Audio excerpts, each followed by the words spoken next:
I'm extremely driven to build my version of a deep life, filling it with things that are meaningful and substantive, cutting out the frivolous and harmful and hedonic pieces, and avoiding the seemingly infinite temptations of American life that lead to a shallow and frustrating existence. My fiancée has seemingly little interest in the arduousness of this lifestyle, preferring ease and comfort as most do. I do not fault her at all for this preference, and I love her above all else and fully plan on spending my entire life with her. But every time that I try to convince her to tackle the task of self-improvement with me, it only leads to arguments and hurt feelings. Since she is essentially half of my identity, how do you think I should handle this?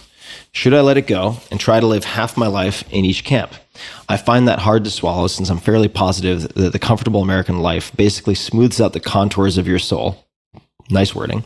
And I have an immensely difficult time watching that happen to her. No, I don't think that's an option. So I guess my final question is, how do I convince her to go on this journey with me?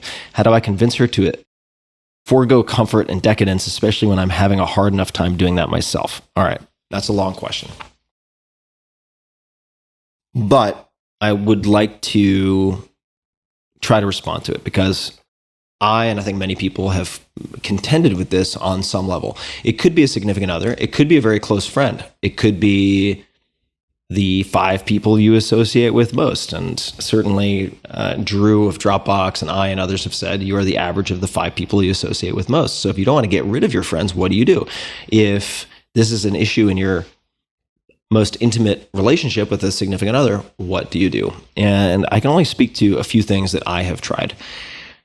Because hitting it head on with some criticism along the lines of, why aren't you interested in self-development, is not going to be a crowd pleaser and is not going to get the response that you want. So I'm going to answer this in 2 stages. The first is related to an assumption that's embedded in the first section of this question. And that was, should I let it go and try to live half my life in each camp? I find that hard to swallow. No, I don't think that's an option.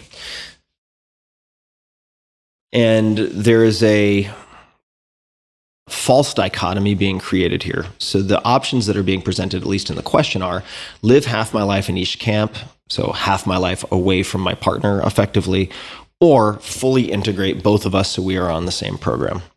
I'm exaggerating a little bit, but that is a false dichotomy. There are other options, and there's a gradient, I think, between those two. So first, what I've learned is some things you're just meant to do on your own, and you don't have to do everything with your significant other. However, if you are going to say, take a week to do a workshop or a week for a solo expedition or whatever it might be, it could just be a week to go to Burning Man. I mean, I'm not saying that's self-development, but you will benefit from a relationship that can sustain that. So 2 people who are fully capable of being, say, self-entertained or self-directed, at least for stints at a time. I think that's important. I do that with my significant other, or just as easily, I could say she does that with me. There are times when we do our own thing. Okay. That is component 1. And then to the direct last question, how do I convince her to go on this journey with me? To me, convincing implies speaking and persuading in conversation, and I don't know that is going to be the most effective path.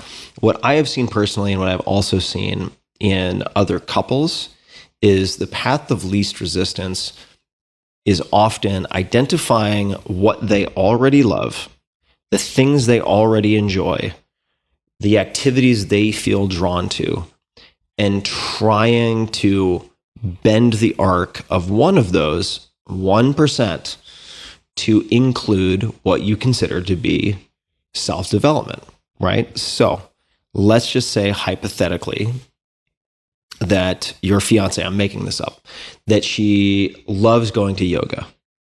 Well, you could find a fantastic teacher training course.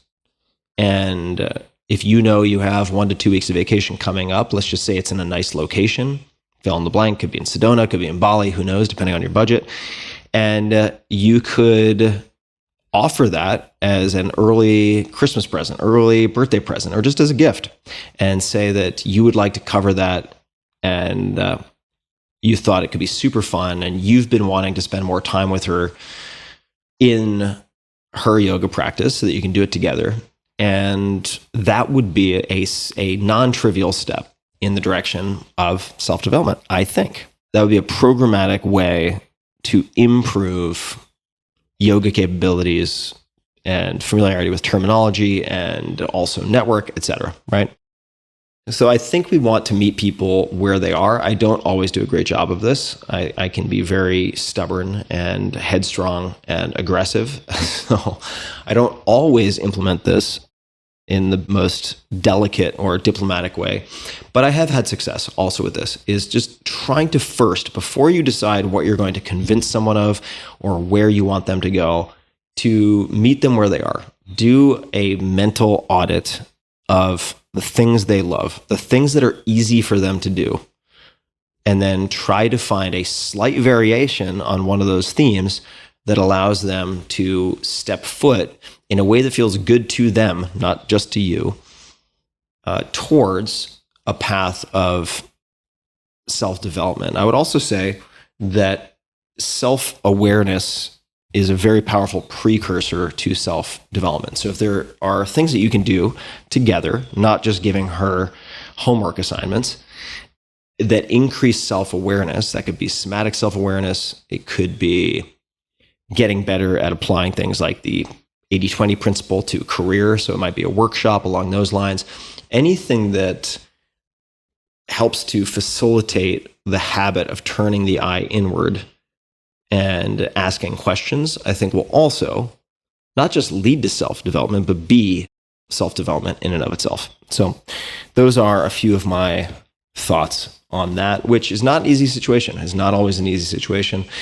But I do think there are many options in between the two polar extremes that you indicated. And I do not think those two are mutually exclusive. I think you can incorporate both.